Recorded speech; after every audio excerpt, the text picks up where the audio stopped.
एक समुंदर के बीच एक चट्टान के ऊपर दुनिया के सबसे ड्रेडेड जेल बनी थी, जहां से कोई भाग नहीं सकता था। पर 1962 में कुछ ऐसा हुआ जिसके बाद पूरा अमेरिका हिल गया। ये कहानी है एल्केट्राज की, एक जेल जो समुंदर के बीच थी, लेकिन राज उसके अंदर छुपे थे। 1850s के आसपास सैन फ्रांसिस्को के पास एक छोटी सी आइलैंड थी जिसका नाम था एल्केट्राज। पहले ये एक लाइट हाउस था, फिर एक मिलिट्री फोर्ट बना और आखिर में 1934 में बना अमेरिका का सबसे डेंजरस प्रिजन। 1934 में यूएस गवर्नमेंट ने एल्केट्राज को बनाया एक मैक्सिमम सिक्योरिटी फेडरल प्रिजन। ये जेल सैन फ्रांसिस्को बे के बीच में बनी हुई है, जिसके चारों तरफ पानी ही पानी है। इसका डिजाइन ऐसा था कि जेल के अंदर ना सिर्फ प्रिजनर्स को रोका जा सके, बल्कि उनके भागने की उम्मीद तक तोड़ दी जाए। जेल के अंदर 336 सेल्स थे और 4 blocks A, B, C and D. Mess hall, library और एक्सरसाइज यार्ड भी इसी जेल के अंदर थे। हर सेल सिर्फ 5 बाय 9 फीट का था, जिसमें एक इंसान एक ही सेल में रह सकता था। यहाँ सिर्फ वो आते थे जिन्होंने हद से ज्यादा क्राइम किए होते थे, यानी सबसे खतरनाक क्रिमिनल्स। यहाँ रहने वाले लोग कहते थे, if you break the law you go to prison, but if you break the prison rules you go to Alcatraz. मतलब अगर तुम क्राइम करते हो तो तुम जेल जाओगे, लेकिन अगर तुम जेल में क्राइम करते हो तो तुम एल्केट्राज जाओगे। जेल का डेली रूटीन था सुबह 6 बजे उठना और काम करना, जैसे लॉन्ड्री, कारपेंटरी और क्लीनिंग। ये सारे काम अलग अलग कैदी को कराए जाते थे। कैदी आपस में बात तक नहीं कर सकते थे और ज्यादातर टाइम अपने छोटे से सेल में रहते थे। एल्केट्राज सिर्फ एक जेल नहीं थी, ये एक मेंटल टॉर्चर चैम्बर थी। कैदियों को सबसे ज्यादा दर्द होता था आइसोलेशन से, ना कि चैन्स से। समुंदर की लहरों की आवाज हर वक्त सुनाई देती थी, लेकिन उसके पार की दुनिया कभी छू भी नहीं सकते थे। सैन फ्रांसिस्को सिटी सिर्फ 2 किलोमीटर दूर थी, पर उतनी ही दूर जितनी दूर चांद था। अगर तुम एक कैदी से पूछते सबसे बड़ी सजा क्या थी, तो जवाब होता एल्केट्राज का तन्हापन। वैसे तो पूरे जेल में 4 ब्लॉक थे, ए, बी, सी और डी, लेकिन सेल ब्लॉक डी एल्केट्राज का सबसे नोट्रस ब्लॉक था। एक ऐसी जगह जहां अंधेरा भी रो पड़ता था। ये था द होल, एक पिच ब्लैक विंडोलेस साउंडलेस सेल। मतलब यहाँ पूरी तरीके से अंधेरा होता था, ना कोई खिड़की और ना ही किसी की आवाज आती थी। चौबीसों घंटे कैदी को अंधेरे में रखा जाता था, एकदम शांति, बिना किसी आवाज के। कैदियों के कपड़े तक छीन लिए जाते थे, सिर्फ एक फ्लोर और मैट्रेस होती थी। लोग कहते हैं अगर कोई 5 दिन से ज्यादा होल में रहा तो वो या तो पागल हो गया या उसी के अंदर मर गया। लेकिन ये तो कुछ भी नहीं है।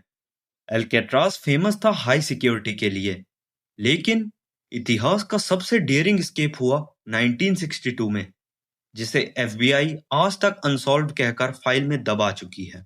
क्योंकि 3 लोग बिना किसी को पता लगे यहाँ से भाग गए थे, जिसमें सबसे पहले आता है फ्रैंक मॉरिस, दूसरा जॉन एंगलिन, तीसरा क्लैरेंस एगलिन और एक चौथा इंसान जो इस प्लान में शामिल तो था लेकिन भाग नहीं पाया, जिसका नाम था एलन वेस्ट। 1960 से 1961 के बीच फ्रैंक मॉरिस एल्केट्राज आया। वो ऑलरेडी कई जेल से भाग चुका था, तेज दिमाग था और आईक्यू था 133। यहाँ उसकी मुलाकात हुई जॉन और क्लैरेंस एंगलिन से। ये दोनों भाई थे जो बैंक रॉबर्स थे, जो पहले से फ्रैंक के साथ दूसरी जेल में रह चुके थे। कुछ ही वक्त बाद चौथा आदमी भी जुड़ा, जिसका नाम था एलन वेस्ट। किस्मत का खेल देखो, सबका सेल एक ही रो में था, एक ही ब्लॉक में, एक के बाजू में एक। फ्रैंक मॉरिस ने सबसे पहले आइडिया दिया और कहा, यहाँ से भागना मुश्किल है लेकिन इम्पॉसिबल नहीं। जेल का स्ट्रक्चर, वेंटिलेशन सिस्टम और टाइमिंग ऑफ गार्ड्स सब कुछ ऑब्जर्व किया गया। उन्होंने नोट किया कि उनके सेल के पीछे एक यूटिलिटी कॉरिडोर है।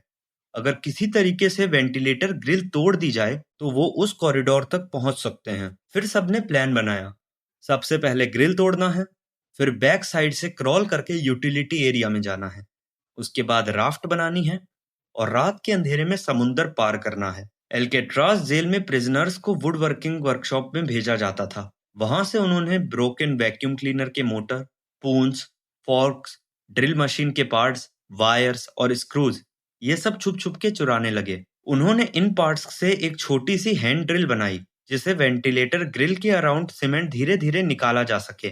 गार्ड को शक न हो, इसीलिए हर रात सीमेंट हटाते थे।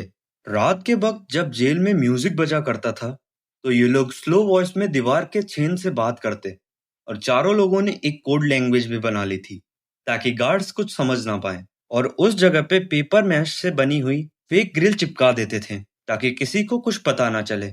फिर उन्होंने नकली हेड्स बनाए, क्योंकि जब रात को एस्केप करना था, तो गार्ड्स को लगना चाहिए कि कैदियों के बेड्स में कोई सो रहा है। टॉयलेट पेपर, टूथपेस्ट और रियल ह्यूमन एयर जो उन्होंने बार्बर से चुराए थे, इन्हें कलर करके बिल्कुल रियल फेस जैसा बनाया।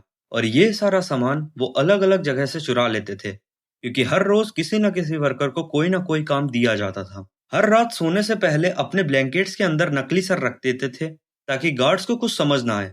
सेल के बैक साइड के वॉल में उन्होंने ग्रिल के आसपास ड्रिल से होल बनाना स्टार्ट किया। ये काम वह हर दिन करते थे। फ्रैंक और वेस्ट अपने सेल में काम करते थे, और एंगलिन ब्रदर्स अपने सेल में। सीमेंट को टॉयलेट के पीछे छुपा देते थे। निकाले हुए पत्थर वो पॉकेट्स में डालकर यार्ड में फेंक देते थे। 6 महीने तक रोज ये काम हुआ। धीरे धीरे एक छोटी क्रॉलेबल टनल रेडी हो गई। जेल से निकलने के बाद समुंदर पार करना था, तो उन्होंने जेल से रेनकोट्स चुराए।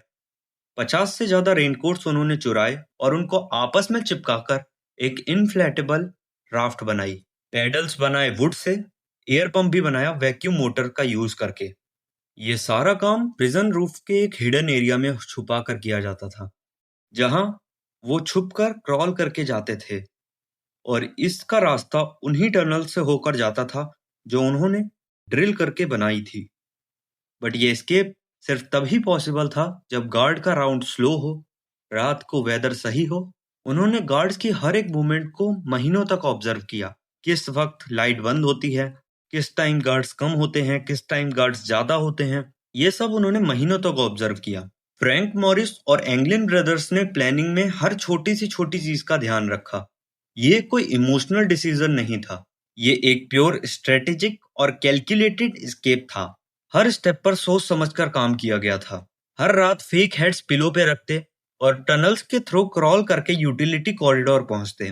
फाइनली 11 जून 1962 रात के अंधेरे में वो 3 लोग निकल गए, वेंटिलेशन शाफ्ट से होते हुए रूफ पर, फिर फेंस, और फिर वहां से निकल गए।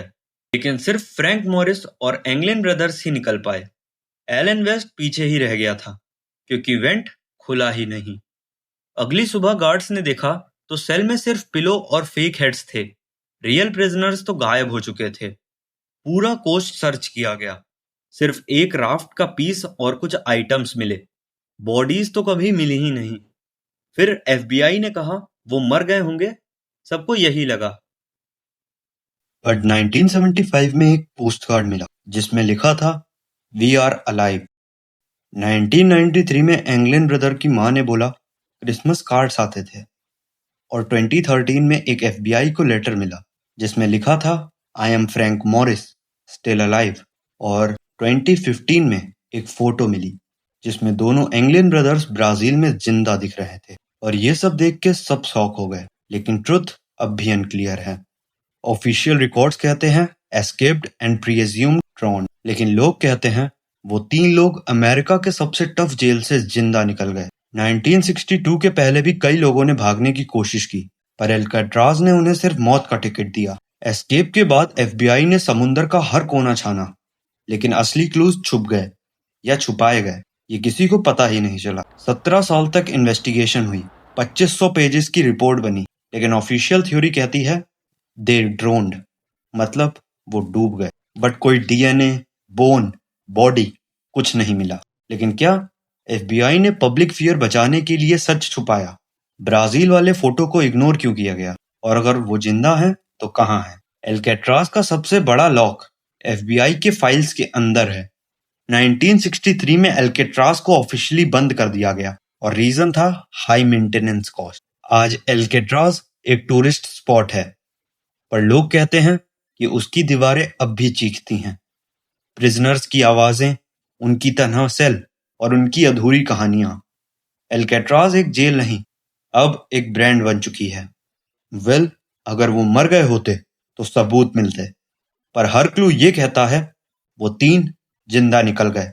जो फोटो 2015 में ब्राजील से मिली थी, एंगलिन ब्रदर्स के होने का क्लेम था। 1980s में एक फ्रेंड ने बोला मैं उनसे मिलने गया था। वो साउथ अमेरिका में थे। एक समय था जब एल्केट्राज दुनिया की सबसे सुरक्षित जेल मानी जाती थी, पर 3 लोगों ने प्रूफ किया कोई भी जेल परफेक्ट नहीं होती। Alcatraz was built to be escape proof. शायद वो कहीं ब्राजील में जिंदा हो या कहानियों में। ये थी कहानी एल्केट्राज की।